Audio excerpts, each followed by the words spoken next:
Hi, this is Lee David Slotoff, the creator of MacGyver, and for the time being, I'm allowing this podcast to continue. But watch your step, guys. How long has this been going on? Tonight, when a virus that causes things to grow old quickly is accidentally unleashed, MacGyver must stop it before it is released upon the world. Now, please, can someone infect both Sam and Jeff with this virus so we can all be put out of our misery and we can finally get rid of making fun of MacGyver?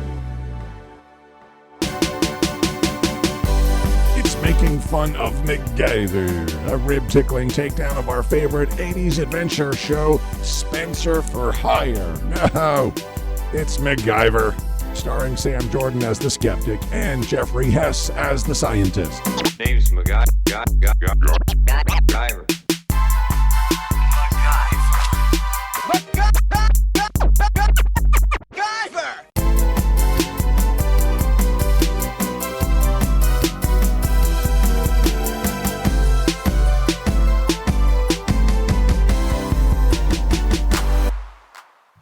Welcome, everybody, to Making Fun of MacGyver. It's the show where we recap, review, and lovingly ridicule every episode of the original series. I'm Sam Jordan, your host, and as usual, I'm joined by my fellow MacGyverite, the rapidly aging scientist of the squad, Jeffrey Hess. That cuts a little close to the bone.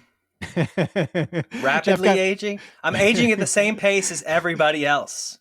You're all rapidly aging now. Well, you got a new haircut that I don't know if it's a youthful haircut or if it's a sign of the rapidly aging part. You got a buzz cut. It's definitely rapidly aging. Yeah. Bruce Willis kind of.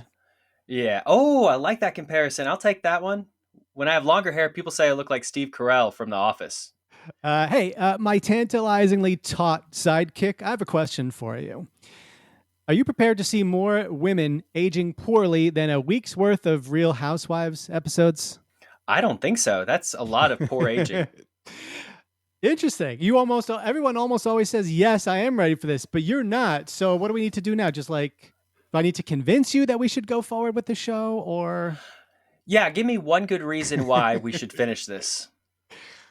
You took the time to pull 6 clips from this episode. Oh yeah. I've already put about 4.5 hours of work into it. That is a good point. Yeah. Let's go ahead and finish. Okay. Yeah. Well, good.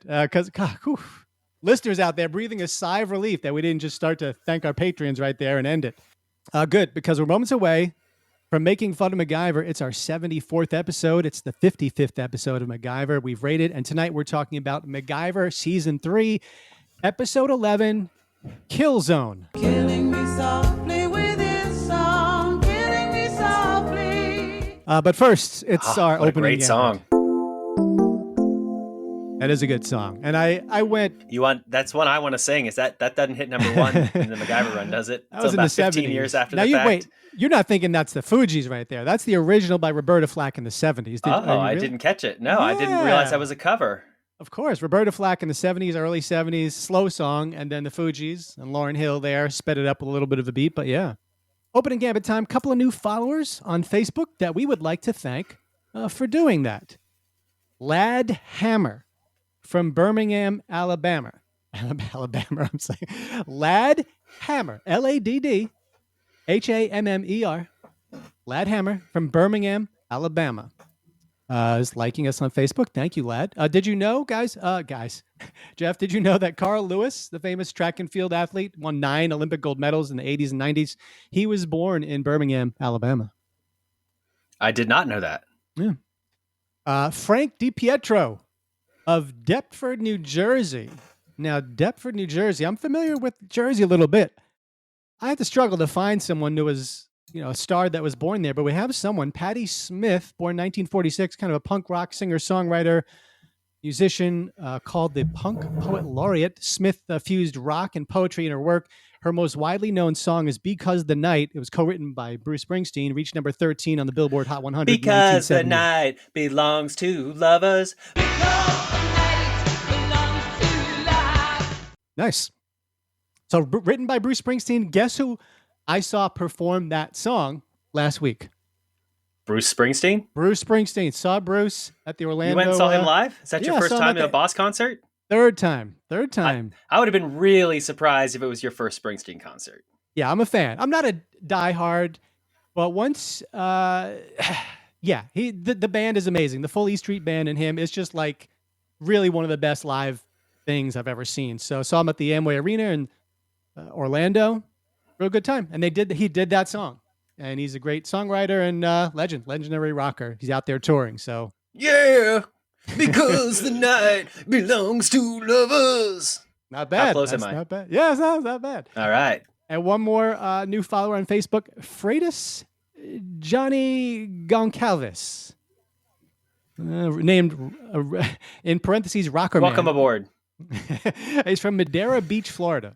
Now, according to the United States Census Bureau, the city has a total area of 3.3 square miles, of which 1 mile square is land and 2.2 square miles is water.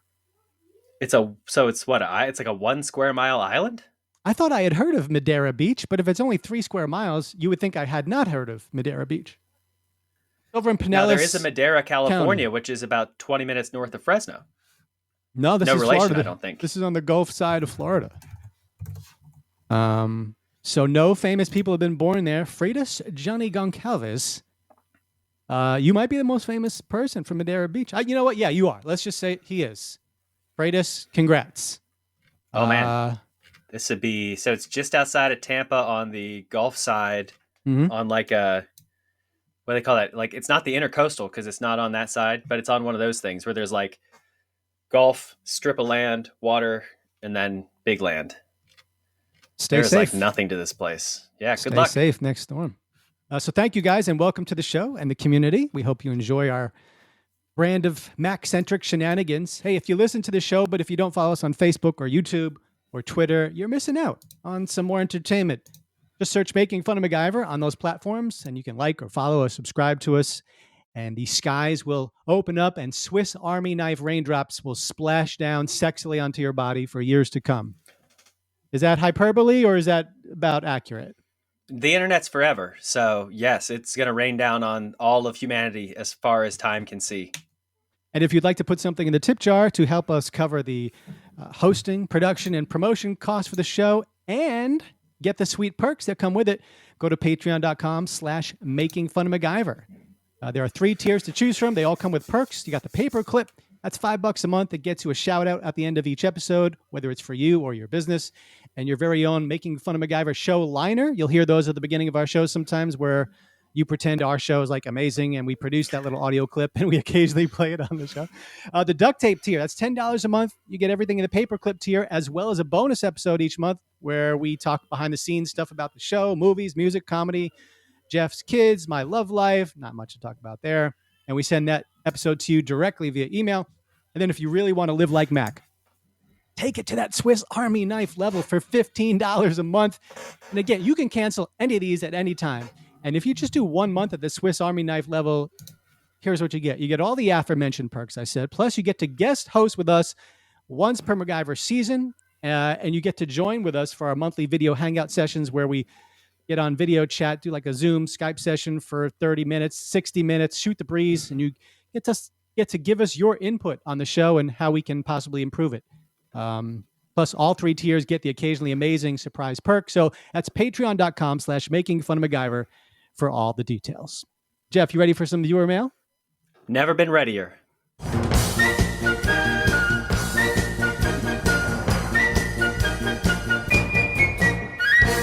Way too long. We got one message this week from Eric from Atlanta. It says, "Hey, Making Fun of MacGyver, thanks for making my 19-hour drive from Maine to Georgia go much faster. You guys are great for long road trips." That's from Eric from Atlanta. Yeah, I mean, if you have absolutely nowhere else to go, then we're terrific to listen to. If nothing, somehow the podcast platform that you choose is broken, but one trickle of a feed is coming through and it happens to be our show, knock yourself out. Yeah, if you're worried about road hypnosis, this will not help with that, but we'll be on when you crash. If you listen to our show, we will get inside your head while you're on the road. Like with our brand of Mac-centric comedy and insight, we'll get inside your head while you're on the road. So I guess we're giving you Roadhead. Can you pull it Stick together? around for the thrilling conclusion. Okay. I don't know if you're gonna be able to pull it together after that, but okay. I don't think I've got an answer for that one. Okay. 77 episodes. That might be the first time I've been wrong-footed. This is only 74, so but it's fine. That you've recorded. So that got me thinking, Jeff. What did you and your family do, or do you do now that you got a blossoming family? What did you guys do on road trips when you were younger? Let's go when you were younger, because we like to live in the past. So long road trip with that punch buggy thing, or like word games. Yeah. Or what'd you guys do? So we would do slug bug. We'd also do license plate spotting to cover all the states. I guess that was it. We had one of those like family vacation style station wagons. So all the kids would like lay in the back and we'd roll around. Very safe. Okay. Now, road trips are horrible. I hate driving and I hate being in the car. So, I mean, as soon as I had like a Game Boy, that's what I was doing. Oh, right. So I had a few more years for sure of no tech in the back seat, unlike you. But one of the things I remember, if we remember to bring it with us, good road car game is Mad Libs. Oh yeah, Mad Libs. Let's do a little something called Mac Libs. Vern, did you produce something for this? It's time to play Mac Libs. Oh, thank you very much, Vern. F off, jerkwad. Okay. He's grouchy as normal, but Mac Libs. So here's what we're going to do, Jeff. And Jeff has no idea what I'm doing here. I am going to give you the plot summary for a previous MacGyver episode we've seen. So it'd be seasons 1, 2, or halfway to 3. Now, we know your memory is not that great. So as I'm doing my spiel here, you might want to bring up a list of those MacGyver episodes. I don't think you'd just be able to rattle off the name of one. I don't need to cheat. I'm not cheating. So I'll fail on my own. This is going to be a description. And listeners, please play along at home of a MacGyver episode, season 1, 2, or 3. But I'm going to remove some keywords. And Jeff, I'm going to have you add in some nouns, some verbs, some adjectives. And then I'll read it back to you. So with Mad Libs, don't you have me give you the noun, verb, adjective, all that stuff first, and then you read it to me? Yes, that's what we're going to do. Okay, so okay, I'm ready. So here we go. Please give me a noun. Peacock. Okay. Fine streaming platform where you can see MacGruber, by the way. Give me a place. Madeira Beach, Florida. Nice. How about an adjective? Scruffy. Also nice. Plural noun. Moose. Oof. Didn't even put an S on there, huh? There is no S on there. The plural of moose is moose. You're tinkering with the formula here for a fun Mac Libs. Okay, how about noun? Cheese popcorn. Is that one of your favorite snacks? It's my son's most favorite snack. Oh, okay. Definitely don't hold back on that. Give them a lot. They say kids in their early years, they need a lot of cheese popcorn. Yeah, I know. It's built strong bones. How about a plural noun? Another plural noun. Lawn darts. I'm glad you put an S on there. Lawn darts? Yeah. That seems like a Mac kind of thing. Verb? Bungee jump. Bing. Bungee jumping. Let me just go bungee jump. I'm just going to jump like that. No ing. Okay, now I need a verb with ends in ing. Farting. It's already funny. You don't even know the context and you're laughing. Mm-hmm. Plural noun. Newspapers. Days gone by. And finally, a verb. Driving. Okay, I'm going to just say to drive. Okay, we've got it, folks. We've got Mac Libs ready to go. I'm going to read it back. And Jeff is going to have to try and figure out which MacGyver episode I am describing. You got that list ready to go, MacGyver? Even if I just said, Jeff... I'm going to look it up. If I just said, Jeff, name 5 MacGyver episodes, you would struggle probably. It would take you a little bit. But... Oh, hold on. We got Trumbo's World. Echo, right? Eagles. Yep. Deathlock. Yep. Killzone. Lost Love Parts 1 and 2. Okay, there you go. All Thief right. of Budapest. Okay, all right. You Ghost Ship. Point. Yeah, GX1. Okay. Stop it. Cut. I'm out. All right, here we go. Here's your description. Listeners, play along at home. On one of MacGyver's favorite trips down memory lane, looking in vain for his late father's favorite peacock, he gets lost, this time ending up in Madeira Beach, Florida. And Madeira Beach, Florida is in the process of being held up by scruffy moose. MacGyver is forced to use his cheese popcorn to try to free himself, along with the other lawn darts, while also simultaneously trying to bungee jump the criminals and farting to newspapers how to drive each other again.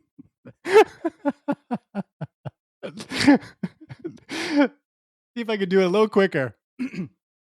On one of MacGyver's favorite trips down memory lane, looking in vain for his late father's favorite peacock, he gets lost, this time ending up in Madeira Beach, Florida, that is in the process of being held up by scruffy moose.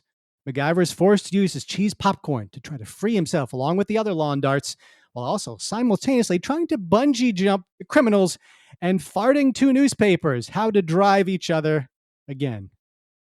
My initial thought here is that this is the episode with Axminster in it, because he like goes to find something that's related to his grandfather, and that episode was called I have no idea. Target MacGyver, I believe. Is that the answer? No, it's not it. Is that your answer? Oh, damn it. That is my answer. Yeah, it's Target MacGyver. He goes to find his grandpa, and Axminster's there, and they have to escape together and rekindle their... It's right around where this other one aired, but I'll read... Hold on. I'll read it the legit description now, and we'll see if you get it. On one of MacGyver's favorite trips down memory lane, looking in vain for his late father's perfect fishing spot, he gets lost, this time ending up in a diner that is in the process of being held up by ruthless criminals. MacGyver is forced to use his ingenuity to try to free himself along with the other hostages, while also simultaneously trying to stop the criminals and teaching two hostages how to love each other again. This is MacGyver. Yes. MacGyver. Yeah. MacGyver. And they're at a rural airport. Yep. There is an airport there. Yep. And they strap explosives onto an RC car or something like that. Yeah. Is that definitely not looking at the list of names. That is not Flame's End, is it? No, it's Last Stand. That's the one where it's Season 1, Episode 7, Stand. Last Stand. Yeah, kind of a forgettable title, but an unforgettable episode. All right, well, that was fun. Maybe we'll do that fun. again. He's like throwing explosives in paper bags and stuff.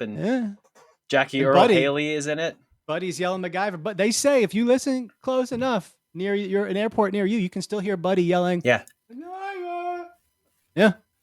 Actually, if you put a Swiss Army knife to your ear, you can hear Buddy, so MacGyver. Yeah. Jeff, let me take you back now to Monday, January 4th, 1988. Oh gosh, we're into the 1988 new calendar year already.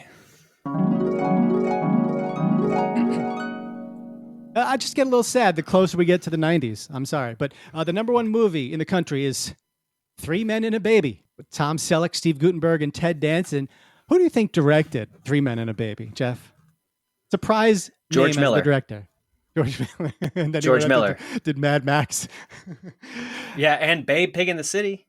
Oh, he did that? Francis Ford Coppola. Leonard Nimoy. Spock. No, he's not. Yes, he did. He directed Three Men and a Baby. So it's that movie that convinced me that like getting peed on by your baby is like going to happen many, many, many times to you. I've raised 2. I got peed on 0 times. Oh, wow. But like there's this scene, a montage scene where they're doing all the baby stuff and failing. They're like all trying to put a diaper on and every single one of them gets peed on, which is admittedly very funny, but also not true at all. Okay, so yeah, Three Men and a Baby. The number one song in the country is Faith, written and performed by George Michael. I did it last time, and I did it well. I was trying to sound like George Michael, though, so it wasn't so much me singing, but impersonating George Michael. Now the pressure's on you, and you know the song, you kind of like it, you knew the words without even having to look them up. Yeah, it's a solid bop.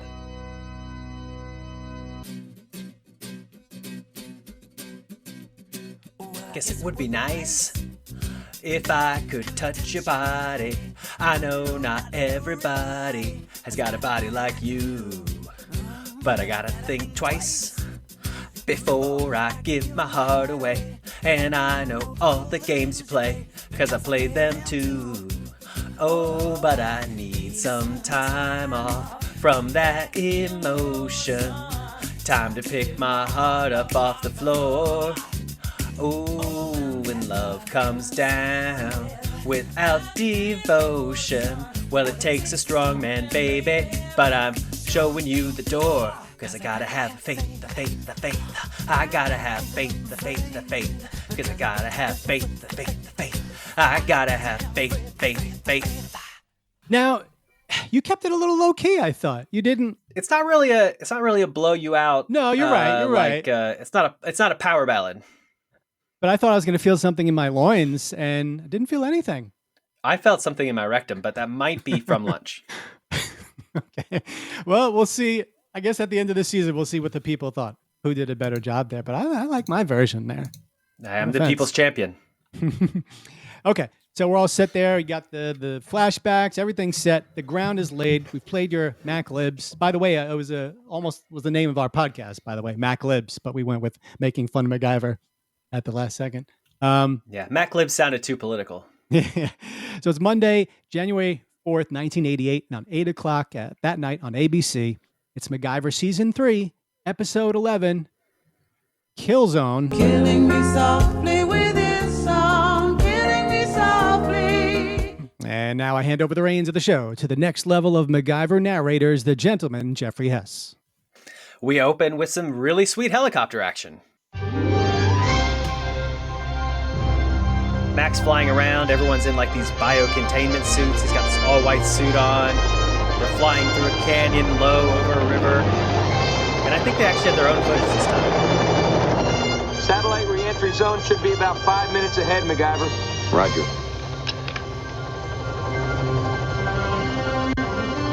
Mac's fiddling with his You equipment. with me, Pete? I've gotcha. Let's run a final check on mic levels. Do you read me? Affirmative. Testing. 1, 2, 3, 4, 5, 6, 7, 8. Do you copy? Roger. Should we check ran our a final mic check on levels? mic levels for the show. Yeah, you're beating me to the joke. Okay, go mic levels at 0 on the podcast. We got 0 mics. Yep. So MacGyver is on a helicopter and he's flying to a destination. He's getting led by Pete, who's at a location that's like, a remote location. And they fly over a field of dead sheep. And there's dead sheep, dead animals all over the place. Back at headquarters, Pete and an army guy are watching the local news where some farmers are furious about all of the dead animals. And they're accusing the military of running a secret bioweapons laboratory in the area, and that the bioweapon has gotten out, and that's what's killing all the sheep and all the other animals that Mac is trying to find. The military spokesman denies all this, but Mac tells us the truth. A harmless organism sent into space had mutated into something extremely deadly. The satellite carrying it had crashed to Earth without warning. I had to find the satellite and retrieve the capsule before the military unleashed Firestorm, the code name for a napalm strike designed to stop the spread of the organism. Confirming arrival at primary drop zone. Proceeding to target. Roger. According to our last fix, you're about 200 yards from target. Proceed now 22 degrees, north by northeast. Roger. What's the countdown to Firestorm? 42 minutes. And counting. So MacGyver's got to find the helicopter, recover the organism, and get out of there all in the next 42 minutes before the military sets the place on fire. And he lands the helicopter, they let him off, and not only is he finding dead sheep, he's finding all kinds of dead animals. There are dead rabbits, there are dead deer, there are dead coyotes. Everything is dying around here, and we have no idea why. So the military is definitely hungry to go ahead and blow this place to smithereens to destroy whatever this organism is, and they are chomping at the bit to kill Mac, and I am already terrified that Mac's going to die in a napalm fire. So he's walking through the forest, and he loses his footing, he slides down a hill, and his connection to Pete and the military guy get knocked off because the antenna gets knocked off. And so the military guy's like, fuck this, we got to go ahead and blow this place to smithereens. But Pete is not having it. I love Pete so much, dude. Pete is like every manager you wish you had, because he's sticking up for his guy and he's like pushing harder to give Mac time. And the guy's like, we got to blow it up. And Pete's like, no, I know Mac, we got to give Mac time. We got to give Mac time. And Mac, in his brilliance, finds the satellite at the last second, plugs the satellite antenna into his camera, and is able to reach the headquarters just moments before Operation Hellfire is going to turn Mac into cinders. Yeah, with lots of process here, kind of a jarring and tension-grabbing opening. Were you tense? Did you think they were going to bomb Mac? No, I did not. But it seemed to be like a very subtle little jab at like the military. It does say a little bit about their willingness to, just bomb over MacGyver for like no real good reason. Why can't we just give him a few more hours? That didn't make sense. I'll stick up for the military here. They should have bombed that place earlier, because among the things that you see that are dead birds. And if this organism has infected birds, it's already out. Like, if you either bomb it now or you just accept that this virus or organism or whatever has gone wild. So one of the things that frustrates me about this episode, and I think post-COVID, I feel like I know so much more about viruses and organisms and things like that, but it just doesn't, they don't behave in a way that as though it were a contagious disease, and like it doesn't act in a consistent fashion. So I wish the organism were like more consistent in how it behaves, and that the people were more consistent in how they respond to it. But I didn't think it was anti-military at all. I mean, they should have reduced that place to a smoldering hell pit way earlier. Well, let's say right now, according to IMDb, while there are a number of changes, this episode is basically a takeoff of the Andromeda Strain, 1971 film. A team of top scientists work feverishly in a secret state-of-the-art laboratory to discover what has killed the citizens of a small town and learn how this deadly contagion can be stopped. Oh, from the novel by Michael Crichton, I'm seeing the Andromeda Strain. Michael Crichton behind Jurassic Park and other. Yep. So once again, a whole lot of like future tech nightmare stories. MacGyver writers leaning on the greatness of other properties to get a plot.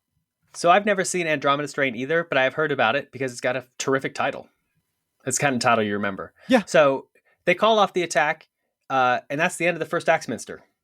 MacGyver recovers the organism. He puts it in like what's the equivalent of a thermos, and then they're done. That's the whole first Axminster, is him getting to the satellite and finding it.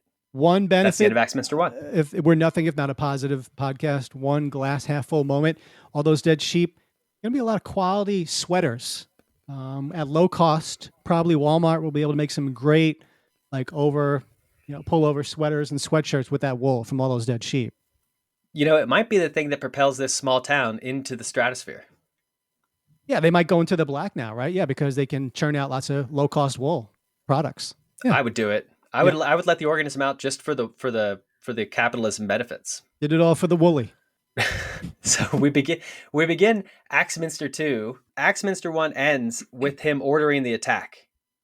That's where Axminster 1 ends. Okay. And it's a suspense. Are they going to blow up Mac? Axminster 2 begins. Mac reconnects his thing and signals to Pete, hey, I'm alive.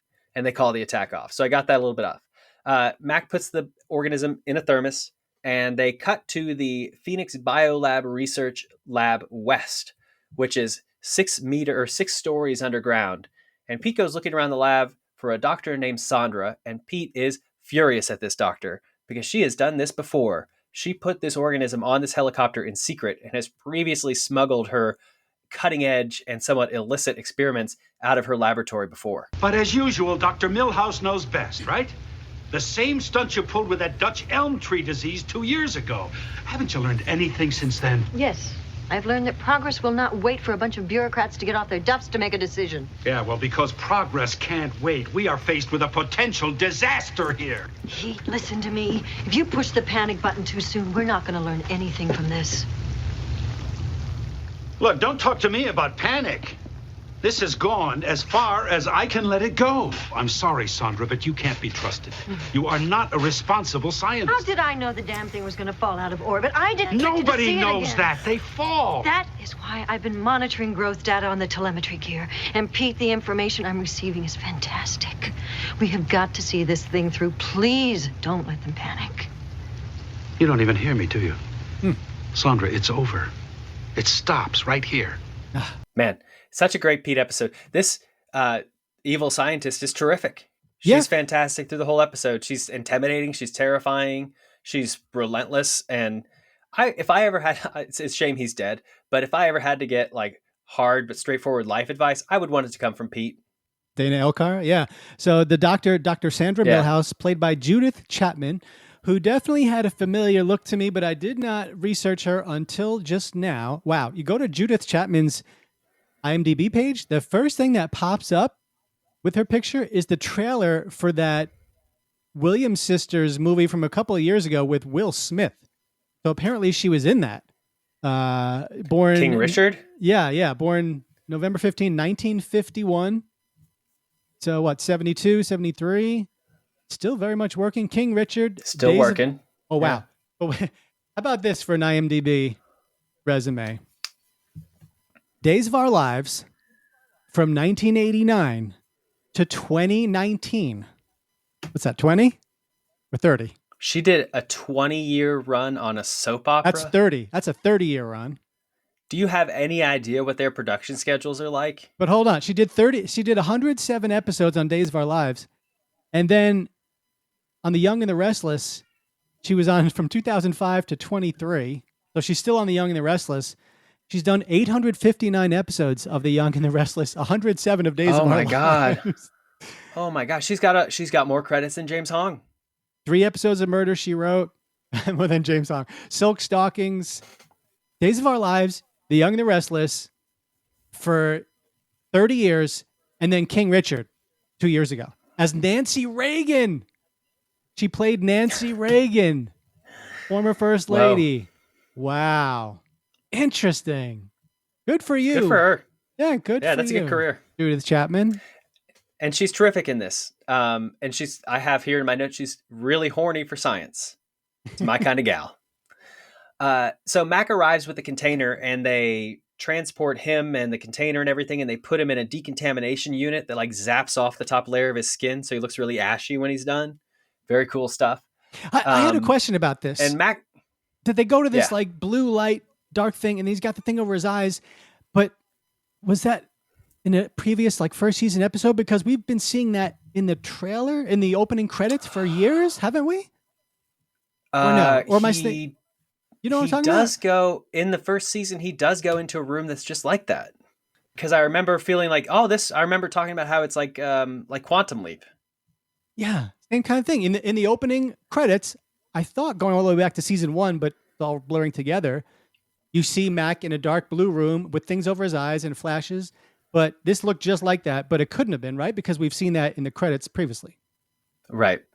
And that this is to zap whatever organism, I guess, unless it's on his eyelids, to zap it all off and decontaminate him before he goes down into the laboratory where everybody is waiting for him. And Mac takes the time to forgive the military guy when he gets down there for nearly blowing him to smithereens. I understand what you were up to.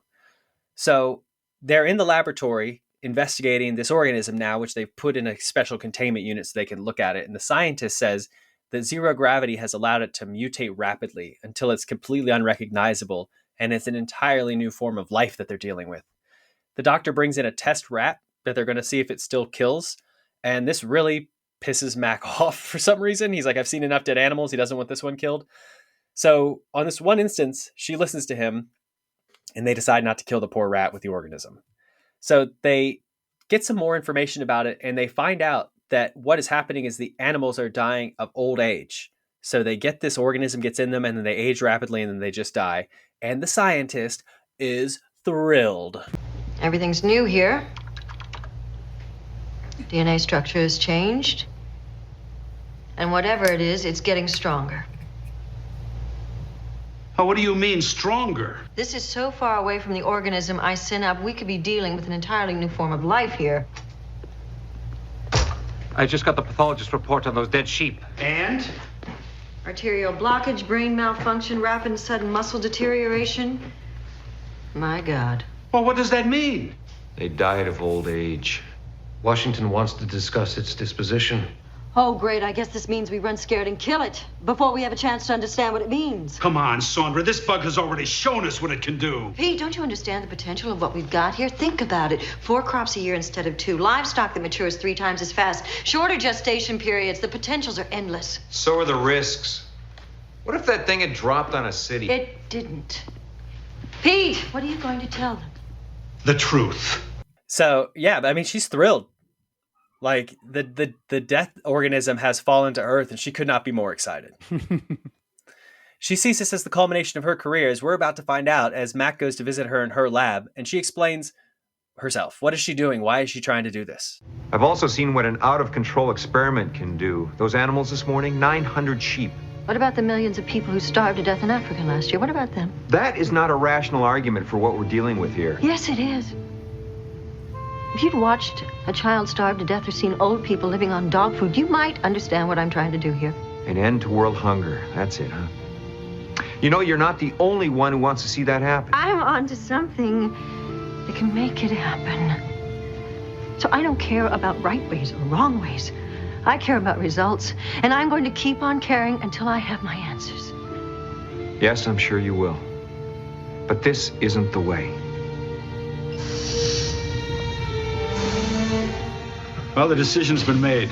We've got orders to destroy the organism. Mac missed another snappy comeback. Doctor says, what about all those kids starving, in Africa? MacGyver's like, Quincy Jones formed a super group and made a song, We Are the World, okay? We've got that taken care of. Pay attention. Yeah. Farm Aid is just about to happen. It's fixed, lady. We're good. Don't worry about it. Yeah, and so in her lab, she's like tinkering with plants and stuff, and her objective is to end world hunger, which is, again, I love these 80s shows where it's like, what are they fighting for? They're fighting for human rights. Yes. So she's trying to end world hunger, and she sees this as her opportunity. She can make plants age faster. She can make animals age faster. And this is her driving motivation. And it is in no way connected to her desire to be a famous scientist. All altruism, I promise you. Okay. But at that exact moment when they say it's time to kill the organism, the alarm sounds. There's been a breach, which is a problem because this organism kills everything it comes in contact with. Mm-hmm. So they rush to the lab and find out that there's a leak in the sealing containment unit. The organism is mutating out of control. It's mutating so fast, it's chewing through the sealant around the window. And the computer says it's begun the self-destruct sequence for the lab. And that is the end of Axminster 2. It's getting good. It is getting good. 2 Axminsters down. Couple more, or maybe 3 more to go. It's a good time for a time capsule commercial and a new PSA. A new public service announcement from one of the members of the show here. So stick around. We'll be right back. City News, Mr. Keebler. Can you tell us what your new sandwich cookies look like? No comment. Well, we hear they've got creamy fillings. No comment. Keebler introduces new E11 fudge sandwich cookies. Buttery cookies with creamy fudge. Chocolatey cookies with peanut butter middles. And chocolatey cookies with vanilla cream. We hear they're all delicious. They are? Oh, were you talking to the cookie? The cookie? No comment. New E11 fudge sandwich cookies from Keebler. Hey, is there anyone out there who still isn't clear about what listening to Making Fun of MacGyver does? Okay, last time. This is your brain. This is Making Fun of MacGyver. This is your brain on Making Fun of MacGyver. Any questions? So yeah, basically Vern saying listening to the show is like your brain on drugs. So what's your reaction?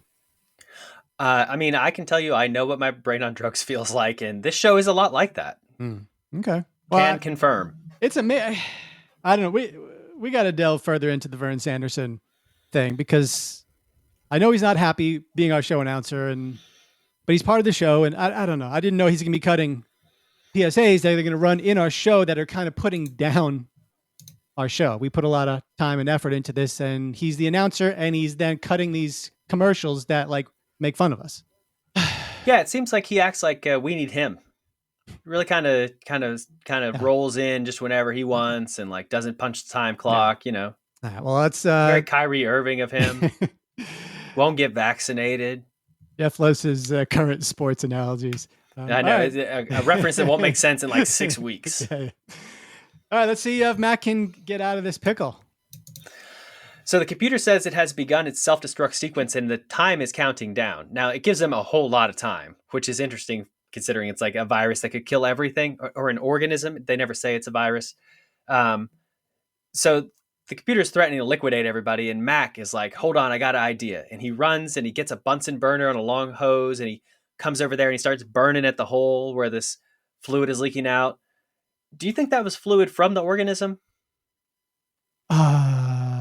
I didn't think about it, but I'll take So Pete almost goes up and touches it because Pete apparently is stupid in this episode.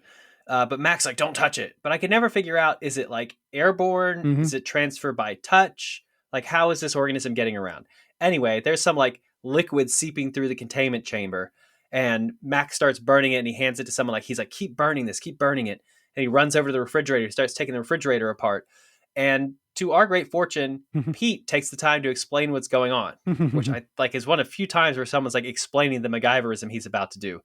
And Pete says, to help us all out very much, that his intention is to loosen up the water molecules inside the sealant and then use the Freon in the coolant to freeze them in place to seal the hole. So a couple of things. The way Freon works is that when gas is under pressure and it expands, something called adiabatic cooling happens. I'm sorry, can you just say it one more time, the exact same way that you just said it? Adiabatic, Adaibatic. Okay, I just wanted to make sure, because I know you know what you're talking about. You wouldn't mispronounce that. Oh, no, I'm on top of this completely. And so Sciencing.com says the way this happens is that when the liquid inside absorbs heat from outside as it expands, it cools very rapidly. So it's actually pulling heat away, which is why it feels cold. The net effect is that it is cold. And so then I was looking up silicone and polyurethane to find out what happens with them. And fortunately, they are very resistant to heat, but they will break down and melt when you heat them up. So if you heat up it with the flame, it's going to slow down into place. And the silicone sealant company Smooth On says that when their material becomes frozen, it becomes very, very thick. Although it doesn't stay that way for long, but when it becomes frozen, it's very thick. So this would MacGyver. He could melt the silicone into place and then freeze it to seal the hole. But this is the most temporary of temporary solutions. This does Mac. Okay. We've done 74 episodes. And I don't know if you've ever gone into a MacGyverism with the question, does it MacGyver, without calling for the cue.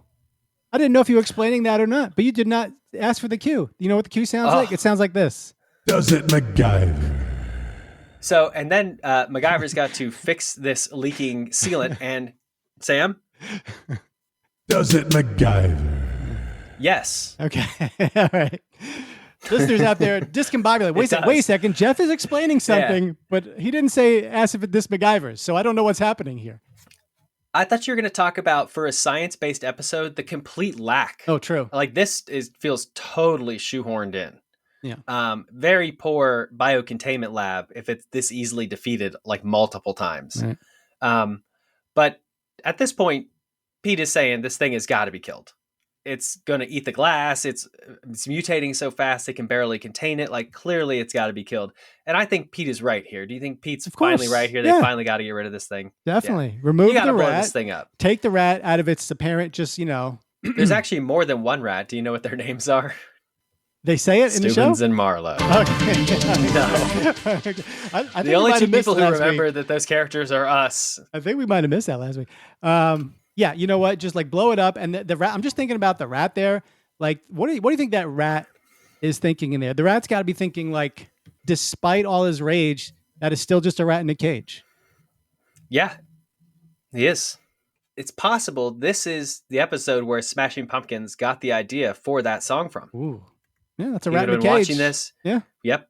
MacGyver's going to expose him to the thing. So the scientist finally does give in, and a goofy-looking 1980s laser comes down, and they obliterate the organism. Problem solved. They roll the rat back in. They open the cage. Rat survives. Hey, no problem. We got this thing fixed. So Mac goes back to the lab where the scientist has her home base, and he's trying to console her because he thinks she's upset. Like, she has fought tooth and nail to keep this thing alive, and they killed it. You're pushing it, MacGyver. Can't I even say goodbye? Goodbye. Look, for what it's worth, the things you're trying to do, I think they're good things. Thank you. I've decided to go into a different direction. I'm going to develop an organism that eats red tape. Hey, I'm not a big fan of red tape either. But this... I agree with him. Some things take time. Time. This is time, MacGyver. Time well spent. Years of research that ultimately could feed the world. Feed the Don't wish your She's chocolate, holding up like MacGyver. old floppy disks. One thing happened here. You saw what was possible. Might take a little longer, but the world's going to hear from you again. You can be sure of it. Ooh. Is that a clue, Sam? Yeah, I was like, ooh, this one's ending early. gonna I got spoil time to go listen to some Smashing It is a Pumpkins. clue. It's a clue that she's not giving in. As Pete and Mac, they leave the lab, and they're discussing it like, oh, hey, you know, she's done this before.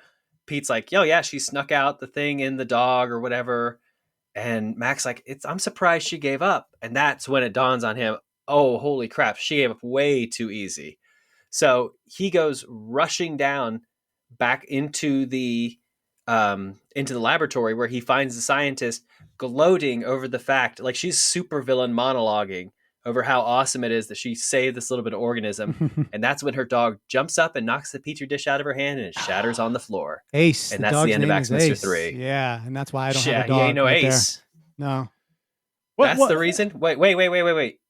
You have the organism at your house? Yeah, I have a secret deadly organism that will speed up the aging process to dangerous levels. Yeah, but I've thought like, well, do I get a dog because it gets lonely? But then like, what if that dog jumps up and knocks the arm over, you know, and then we got a problem. I think it's a reasonable concern about the dog. What are your thoughts about is this only the second legit female villain? And it's not quite the same as, I don't remember her name, but the Susan Murphy drop kicking out of a window. Is this only the second time it's been a legitimate woman as the big bad guy? Even though she's not quite the big bad guy. She's not the first time the woman has been a bad person, right? Because we've had like the big blonde spy and all these other people, but it's definitely as the main antagonist. Yes. She's the first. She's only that I can recall.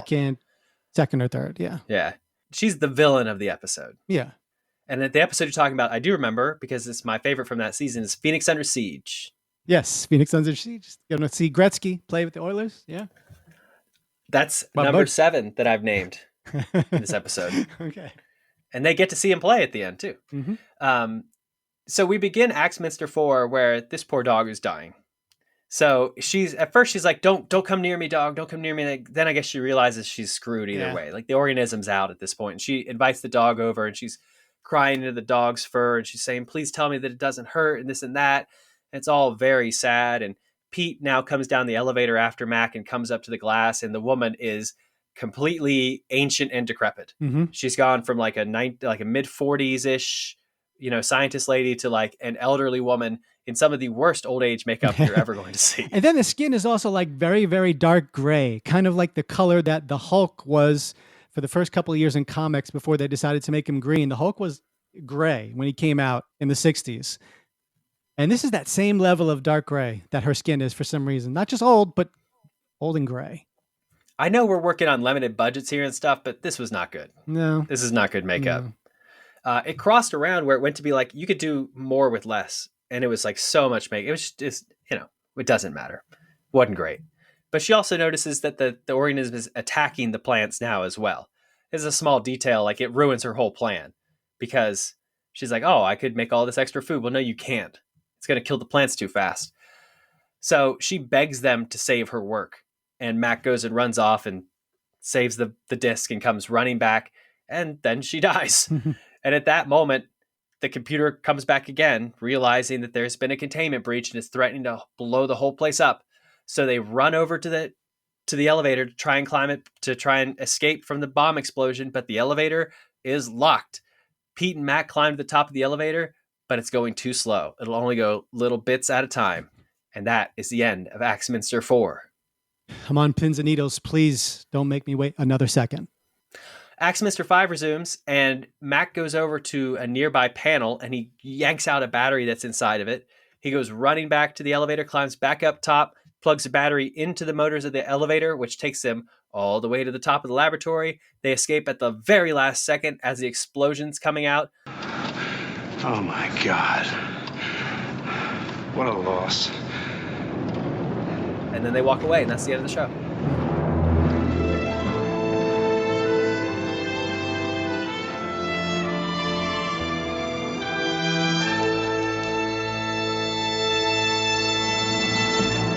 It kind of ends sort of just like it just sort of ends. Yeah. You know, the lab explodes and they walk away and it's credits. There's a lot of times they'll have like a joke or there'll be like an 80s style freeze frame sort of moment. But really here they just like, So, and that is Killzone. Yeah. That's Killzone. Episode 11, season 3. So we've recapped, we've ridiculed, but now on a scale of 0 to 10 mullets, it's time to rate Killzone. Killing me softly with his song, killing me softly. Name's MacGyver. Absolutely love it. It's probably, I don't know if it's the best episode of the season, but it's going to be on my list of favorite episodes for the season. What?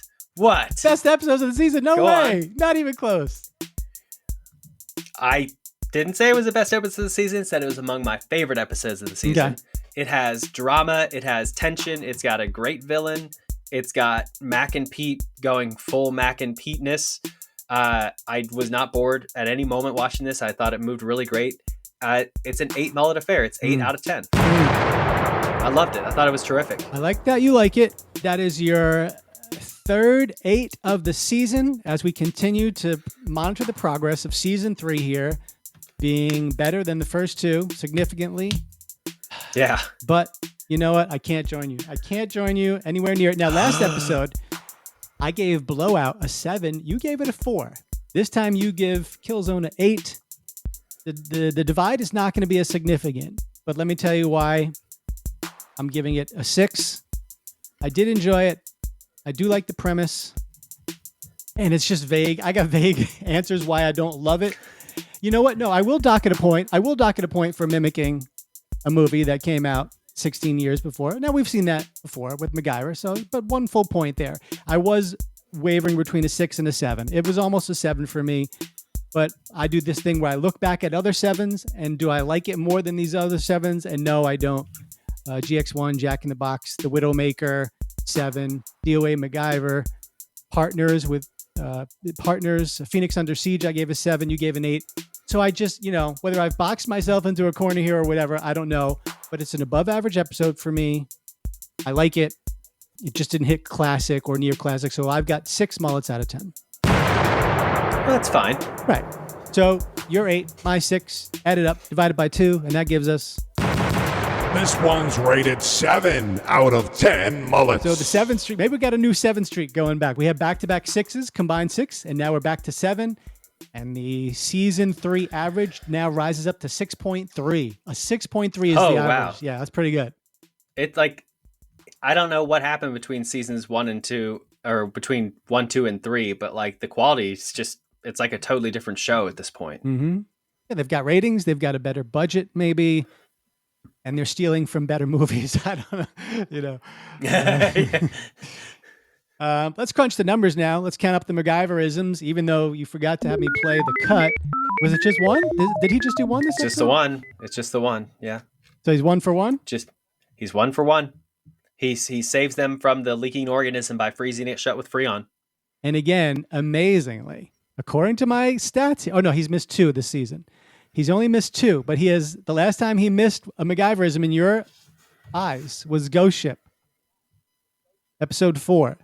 This is like 7 straight episodes where he has done, I'm sorry. Nope. Widowmaker. You had him going 2 for 3 in Widowmaker. I don't remember what you thought didn't work, but I was wrong. So he's missed 3 this season. 3 out of, do we have a total number? I'd have to take a minute to add it up, but it looks like probably close to 20. So he's hitting at like an 85% rate? Yeah, he's about 17 for 20, something like that.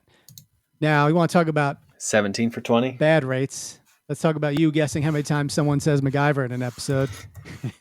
I'm going to get it this time. Okay. So I recall the scientists saying it a lot because they have like a lot of emotional back and forth. Pete defends MacGyver in front of the military guy a lot of times.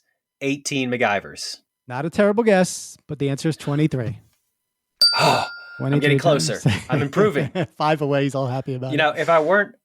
If I weren't a forgetful moron, I would like secretly be making tallies about this, but I don't. I completely forget every single time I watch one of these. It distracts me from enjoying the show because I've got to put another number down. But there was a lot here.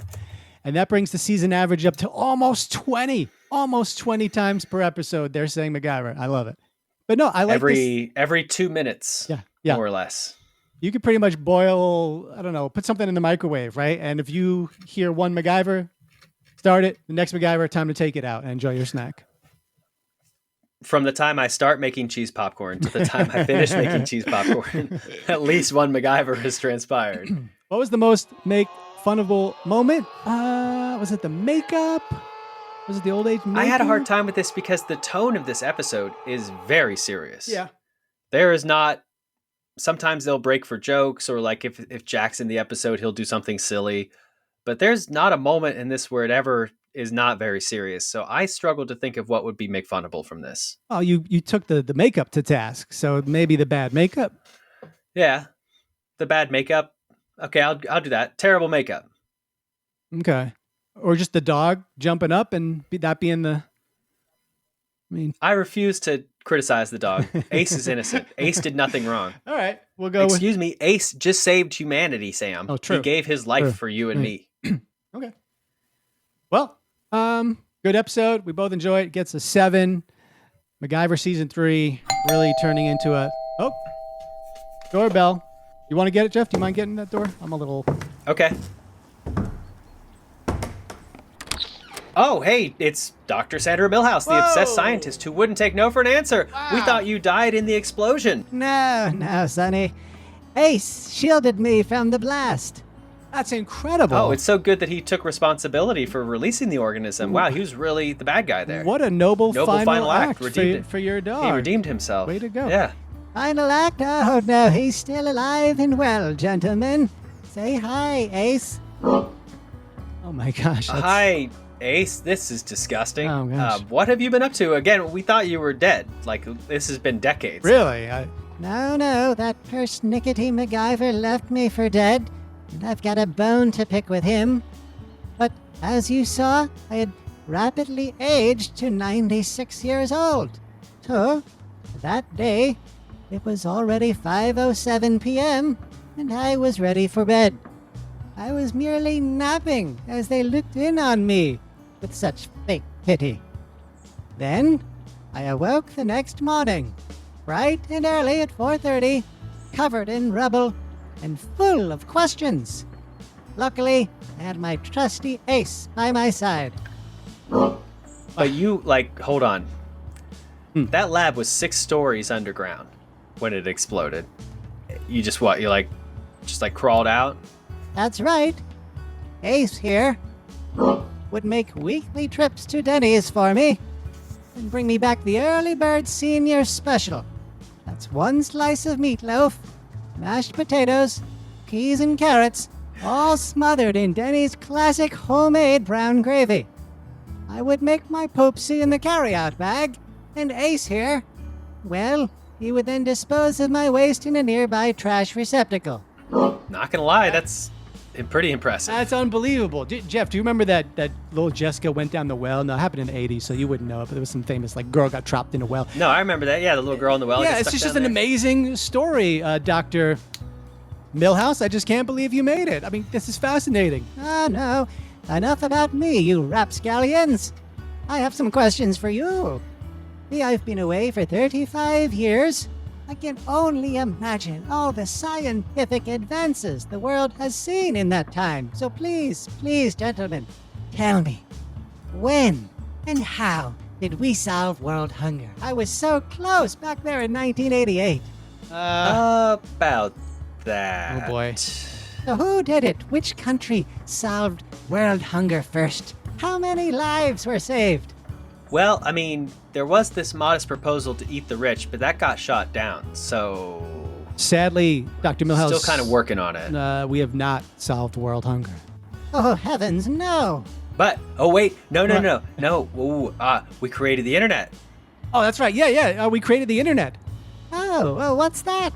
Oh, it's just a, little thing, just a entirely globally interconnected network of systems facilitating worldwide communication and access to all kinds of data and resources. Oh, good heavens, that's amazing. And with that, I imagine we were able to what? Oh, cure cancer?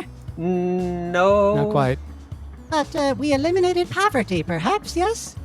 Definitely not. No, okay, I guess what we can do with the internet, we watch funny cat videos, and like you can get fast food dropped off at your doorstep in like an hour. And the furry porn.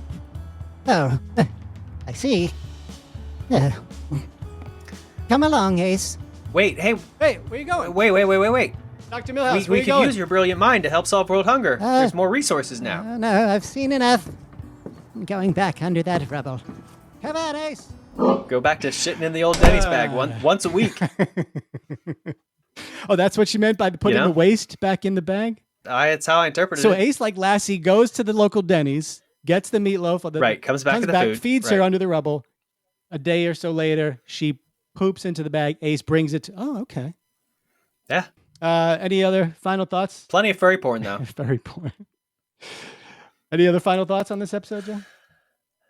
I loved it, and I look forward to discussing it at the end of the year when I go to bat for it being one of the best of the season. Maybe that's where I'll change my rating from a 6 to a 7, but that's all I could give you. I couldn't join you on the 8, but I liked it. MacGyver, the hot streak continues. The world is a vampire. Let's talk about our Patreon patrons as we wrap this one up here. Let's give a gracious hat tip to them for helping us support the show and keeping the lights on here. Bo in Fort Myers. Bo's going to join us in a couple of months. He will be the next patron guest host. So Bo's a great friend of the show. He's a trained CNC machinist, and he reminds us that making people laugh and smile goes a long way.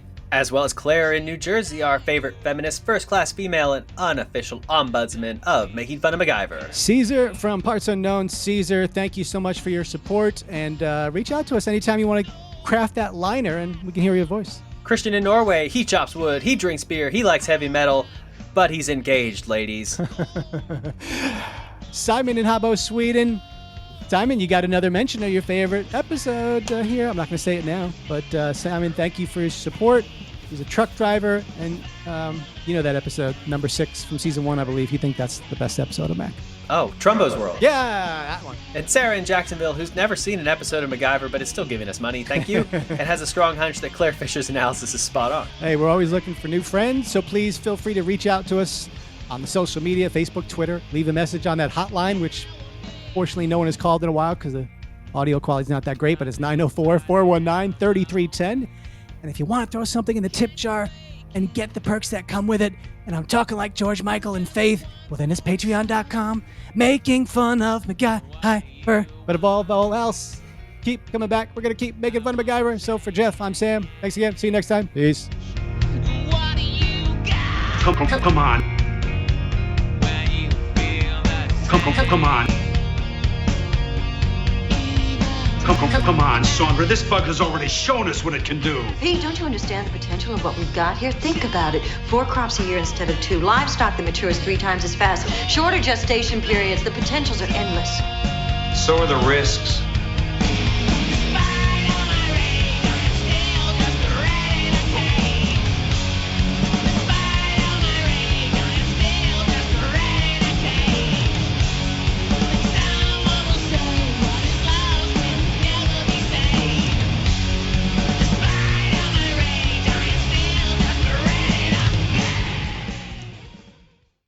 You're pushing it, MacGyver. Can't I even say goodbye? Goodbye.